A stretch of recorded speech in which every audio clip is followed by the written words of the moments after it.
What's up guys, Reboot here. In this video, I'm going to be unboxing and putting together the Govee floor lamp basic.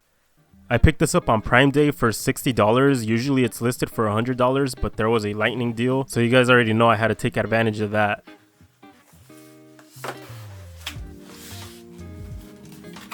Inside the box we have the instruction manual, and then we have the LED strip itself, which is actually really long.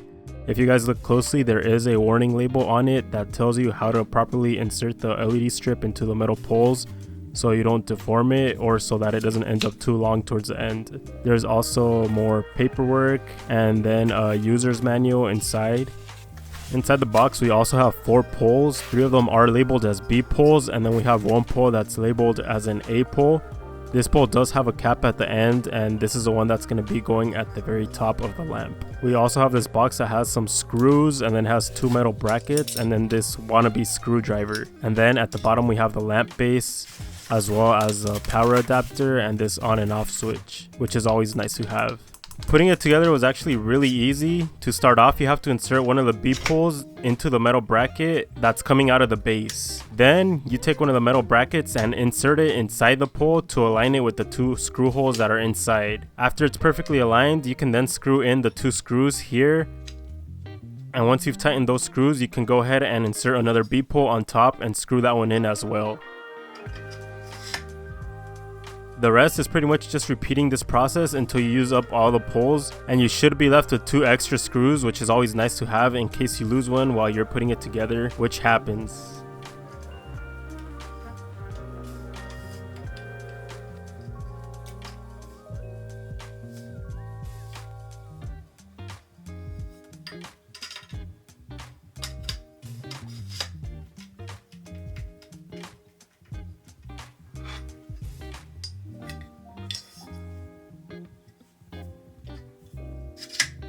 After assembling the lamp, then I attach the LED strip to the connector on the lamp base. When you're doing this, you want to make sure that you connect it the right way. It should insert pretty easily, so if you're forcing it, then you're doing it wrong.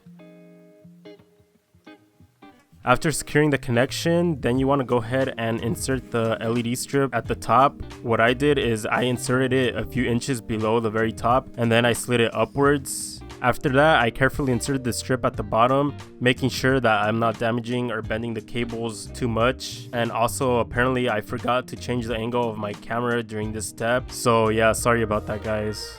Next, we can insert the LED strip towards the middle of the lamp, and then we can start working our way from the middle upwards and then from the middle down.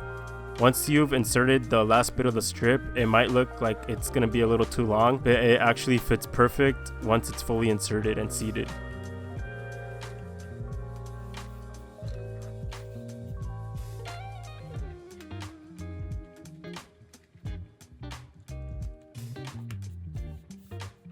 And yeah, all that's left now is to plug it into the power outlet and then go through the whole setup process, which is here.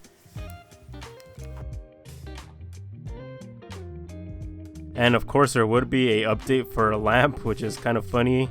So if you do want to go ahead and speed up the update and setup process, all you have to do is like this video and subscribe, and the update should finish within seconds. Anyways, I've used the lamp for the last couple of days and it's actually pretty cool. My favorite feature is the music sync. So when you're playing music, the lights sync to the audio, which looks super cool. If I were to have a house party, I think I would consider putting these around the house. I think it would look really sick with the music playing and then all the crazy light effects that this lamp does have to offer. But yeah, if you guys made it to the end, consider subscribing for future videos, and thanks for watching.